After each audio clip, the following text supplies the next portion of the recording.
दोस्तों, क्रिकेट में कहा जाता है कि हारना कोई बड़ा अपराध नहीं है, लेकिन बिना लड़ाई के हार जाना सबसे बड़ी हार होती है। आज सवाल सिर्फ इंग्लैंड से मिली हार का नहीं है, सवाल है उस सोच का, उस रणनीति का और उन फैसलों का जो शायद टीम इंडिया को जीत से दूर लेकर जा रहे हैं। चौथे T20 में भारत ने 158 रन बनाई, मात्र 158 रन। ये स्कोर चुनौतीपूर्ण हो सकता था अगर गेंदबाज शुरुआत में दबाव बना लेते, लेकिन हुआ ठीक उल्टा।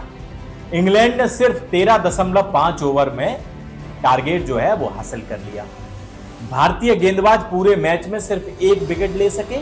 अब सवाल यह है कि क्या यह सिर्फ एक खराब मैच था या ये लगातार दिख रही उन कमियों की एक और कड़ी है जिनकी ओर क्रिकेट विशेषज्ञ लंबे समय से इशारा कर रहे हैं। क्योंकि अब सवाल उठ रहा है मुख्य कोच गौतम गंभीर के स्ट्रेटजी पर, गौतम गंभीर द्वारा लिए गए निर्णयों पर।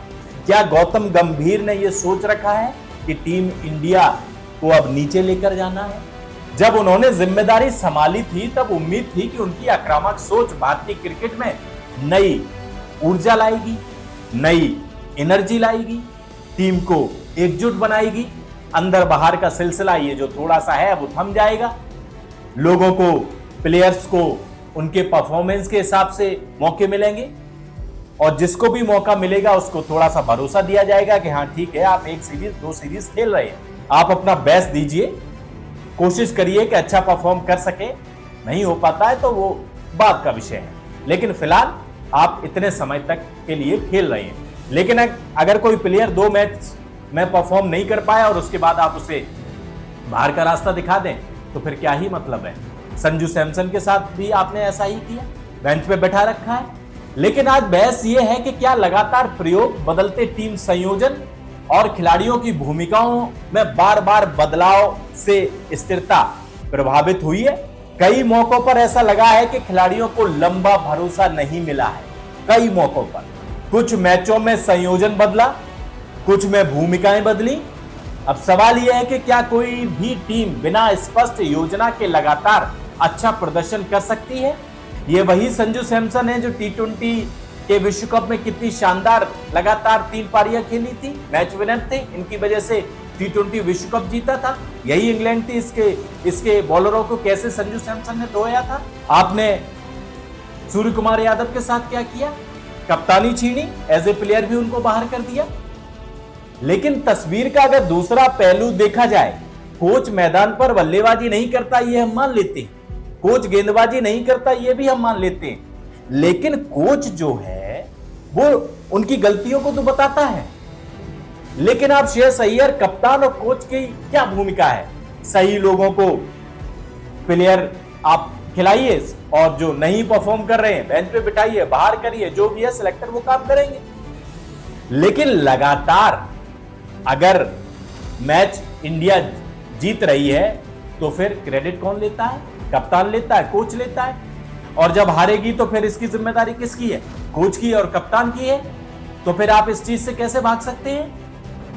कैच भी खिलाड़ी ही तो छोड़ते हैं और अगर मौके भी खिलाड़ी ही बनाते हैं, इसलिए हार का पूरा ठीकरा सिर पर तो नहीं डाल सकते, ये हम मान लेते हैं। लेकिन अब एक बात बताइए कि इसका फिर जिम्मेदार कौन है? कोच है या कप्तान है या फिर वो खिलाड़ी है या चयन करता है? भाई कोच है, कप्तान है, जिम्मेदारी कोई तो लेगा। कौन लेगा? जो अहम मौकों पर, उम्मीदों पर खरे नहीं उतर पाए वो लेंगे जिम्मेदारी।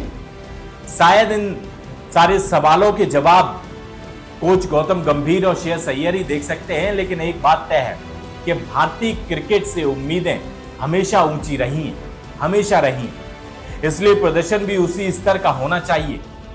आपने किस तरीके से आईपीएल में जिन खिलाड़ियों ने अच्छा परफॉर्म किया आपने उनको ले लिया, लेकिन कई सारे ऐसे खिलाड़ी भी हैं इस समय टीम इंडिया में जिन्होंने अच्छा परफॉर्म नहीं किया।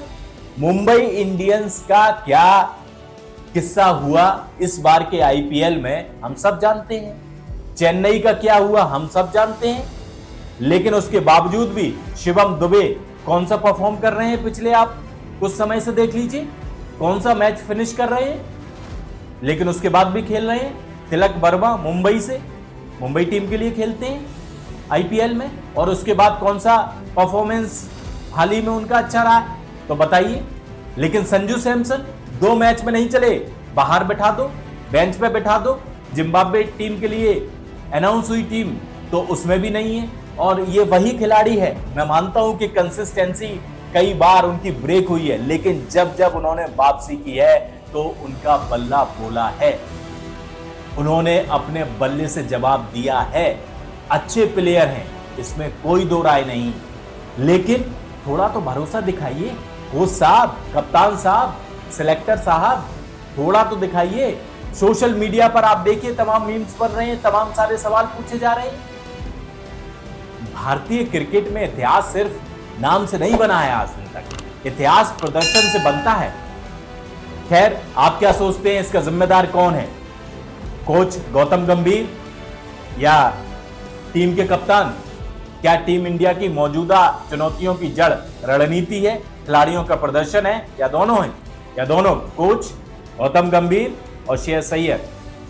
आप जो भी राय है कमेंट कर हमें जरूर बताइए। चैनल को सब्सक्राइब कीजिए और हाँ, शेयर करना बिल्कुल मत भूलिएगा, क्योंकि ऐसे ही तमाम अपडेट्स जो है वो हम आपके लिए लाते रहते हैं।